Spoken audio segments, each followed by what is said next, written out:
Okay, so Karen Rands here back as part of the Compassionate Capitalist Show, sharing some of the 12 I have selected. I have, I guess, a free excerpt of my Inside Secrets to Angel Investing book.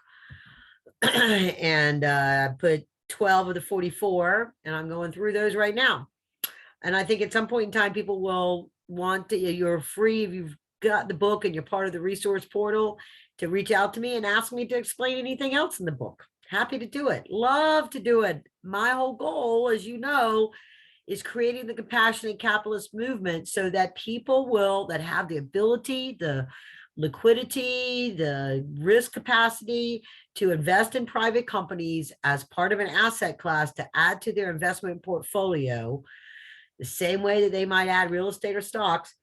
They would look to invest in private entrepreneurs that are bringing innovation to the market, creating jobs, creating wealth when they're successful. And that can be something that's highly innovative, brand spanking new, going to go and change the world, or even if it's just the business that's down the street that you really love and you love the founder and you like what they're doing in your community and you want to help them financially. There's a way for you to play in all of that.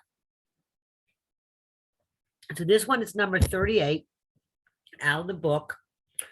It's into it, you know what I mean? It's into the it's chapter 6. When is an angel investor a bank? All right. Every business grows with some combination of debt and equity infusion. Even lifestyle market participants will have owner equity for the capital used to start a business. It is important for you to understand what types of debt are available to finance different aspects of a business as it grows, so that when appropriate, a company can qualify for the appropriate debt that fits a specific need without having to take the time to seek investor capital or further dilute their shareholders. All right. So, like, for example, in this section, so, every company, if you analyze a financial statement, a balance sheet, there is a combination of debt and equity on every company out there. Sometimes it's equity shareholder value. Sometimes it's established, as we've talked about in this show, because of the investment that's been made in the company. So it may or may not have that true value. Those are the unicorns that are out there. They get an inflated value sometimes. But let me just explain these. And I go into detail in the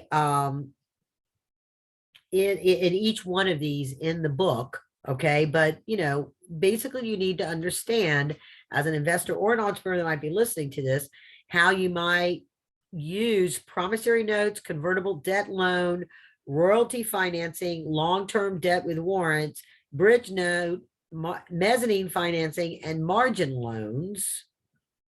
In order, they're really all tied to getting investor type of money, from individual investors. This is where investors become a bank. But in addition to that combination of debt and equity of these things, right, which I talk about in the book in detail. So these are, and prior of these success tips, right, these inside secrets, I've talked about royalty financing. I've talked about convertible notes. Safe note it falls in that space. Mezzanine financing, that's where you're bridging the finance when somebody's getting ready to acquire a company, for example. If you were going to invest in a group of founders that had some of their own stuff and wanted to acquire a company and their growth strategies, you could mezzanine finance till the traditional bank loan would be able to be put in. Margin loans are where you use your own assets and you take a loan against the margin. And that may be how you invest in companies, or provide collateral for them, which I talked about previously, for purchase order financing or accounts receivable or a letter of credit with your manufacturer. Those are all things that you can do, you as an investor can do with these types of units. But in addition to the blend of equity and debt, is those kinds of things. That's a working line of credit, a accounts receivable, that's factoring, you might have heard of, accounts payable financing, purchase order financing, letter of credit for manufacturing, asset-based lending, uh, re- um, reverse inventory financing. There's also leaseback financing. There's SBA financing for particularly for buildings or facilities that you're using it for business things like that. So those are all types of debt that are used as an alternative to money that comes in the form of equity or has some kind of other asset attached to it in these other cases. And even though sometimes like accounts receivable and factoring and even purchase order financing get a bad name because there can be expensive, depending on your situation, you may pay 3% on a transaction. It may go up, 2%, 1.5%. It may go up as you, it may go up the amount if a vendor that's supposed to be paying you takes more than 30 days, that it sort of adds some additional percentage points of cost of money on that. But when you look at the value of what the company has, it should be able to make that difference. And even big companies. I mean, if you were to look at any of the public companies, they all have debt. And even big companies like when I was with IBM, we would finance all of those orders that we were waiting to get, because when you're dealing with billions of dollars, those zeros can add up. And if it's affecting your actual cash flow, if that is your cash flow and you don't have 2-3x of whatever hasn't been paid to you in the bank in revenues to pay payroll, to pay rent, to pay all the other things that you have to pay as a business, you need to finance that money. And it gets to a point where it's not easy just to go out and get equity. It's never really that easy, but it's not easy to just go out and get, particularly if you're not in a full big old tech world and becoming a unicorn. It's not easy to go out and get the one I just talked about. Reg A Plus is an example of that. To get additional money from investors, you'll have to turn to equity. And I try to tell entrepreneurs and investors, don't be afraid of the debt. You just have to know how they're managing to the debt. And you want to know that things that can be financed are not being paid with equity dollars. You can leverage the equity money that comes in, whether you are an investor and you want to put $100,000 into this company. Maybe it's the business down the street, maybe it's something else. And you see that they have a challenge with turning over their inventory. Or one of their biggest challenges is there's 60, 50 days out.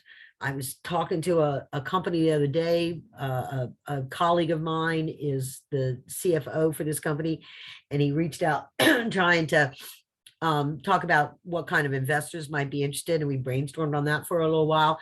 And I told him, you know what, you've got these orders, you've got this book of business. You need to see if you can leverage that, because his bank was saying they don't have enough operating history to get a loan.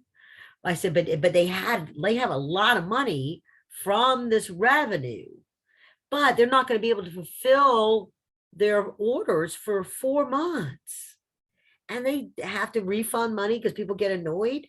I said, go get a line of credit against that revenue, so that, yes, if it takes raw materials that's been extended, used to be 60 days to get them, or your parts that you're going to assemble here from overseas, as now it's taking 90 days, 120 days.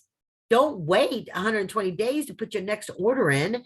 Go get a revolving line of credit with favorable terms that operate within your cost of money and your cost of products, and get a line of credit to increase your inventory turns, so that you don't consistently have 4 months, 6 months lag time behind ordering product. You can't just assume it's going to get better. You have to do that. So you have to be creative in the way that you use debt. And if you don't have that kind of money in the bank as an entrepreneur to be able to leverage that, Silicon Valley Bank for many years is like famous because they would create banking relationships with the entrepreneurs that venture capital out of Silicon Valley was putting to these companies so that they didn't have to use up all their money. They could keep it in like dry powder in the bank and get debt financing against that. And that $1 million could become 5 million in debt that changed over every 30 days, 60 days, 90 days. You can't just let it ride. If you've got revenues coming in, you have to be very cognizant of it. That's the reason why you need a good financial person to manage to that. So you don't rob Peter to pay Paul, but it's part of a growth strategy. And, and then figure out how to wean yourself of that so that you can be all on cash flow. But even then, we would, there's insurance out there that will insure against the companies that you are financing their payables. They haven't paid you yet. Or if you're paying this, you get established banking relationships with that. And investors, you need to make sure that they understand that.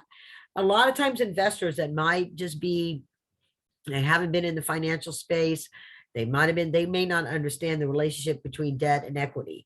And of course, debt, if you get too much debt, if you're too highly leveraged, then that can be a huge problem for the cash flow and the operation of the business, particularly if a company, of a bank, we go into something like the Great Recession where banks were calling their notes all over the place and putting businesses out of business. Bank of America was the worst. I was stunned when I hear people like, oh yeah, and I'm banking at Bank of America. And I'm like, why? They are not a friend of a small business owner, and by any stretch of the imagination, not at all. I would never let a client of mine, if I could help it, bank with Bank of America, because they have proven themselves not to be friendly to entrepreneurs and small business owners.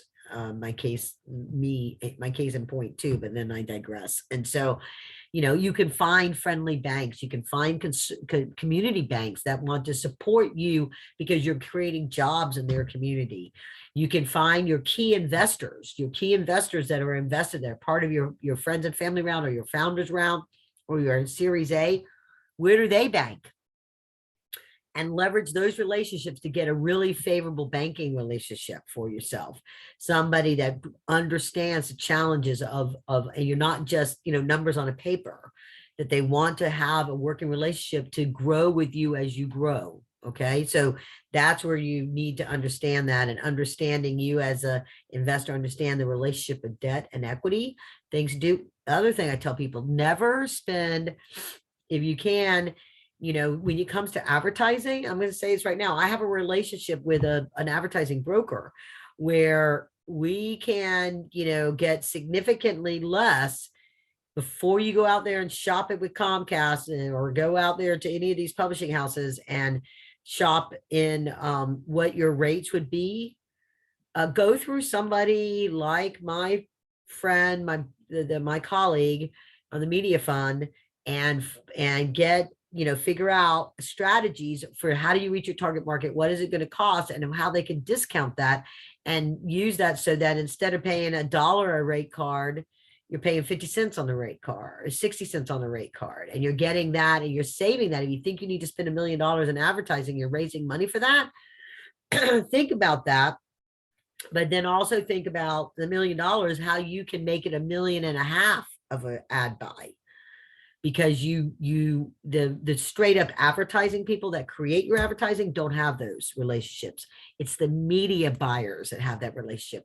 And I challenge you to name a brand out there that of, that's a household word, that has not done TV and print advertising, that's only done pay-per-click ads. I don't know of a single brand. I can't name one. And the many brands that I never was aware of until they started advertising.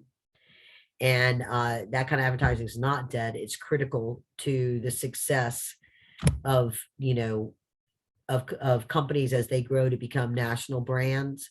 And it's critical to the success when companies are trying to establish their message and educate their audience, because your audience may not even know to look for your stuff. And so don't ever use equity, if you can at all help, to buy equipment, to buy inventory, to buy you have to do some of it for advertising, but you can look at programs that will defer the revenue payment on advertising.